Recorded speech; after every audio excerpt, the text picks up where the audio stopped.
Со дигитализацијата на своите богатства, оваа институција зачекори кон нова ера.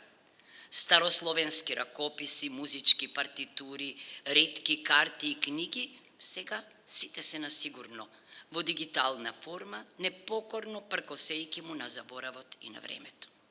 Македонската култура, овековечена во овие дигитални артефакти, денес е достапна насекаде, носејќи ја нашата историја, музика и мисла ширум светот.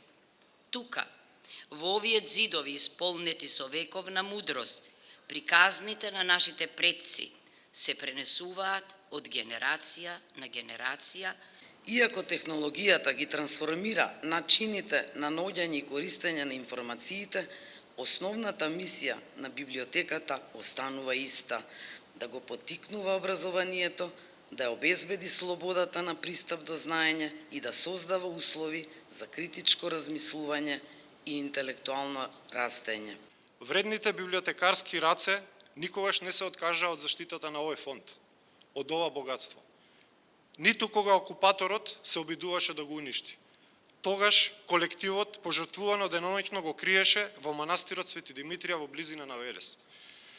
Ниту се откажаа кога надојдениот Вардар го беше потопил, па ниту во моментите на херојската драма, кога непоколебливо се извлекуваше од подурнатините на нашето Скопје во 1963 година.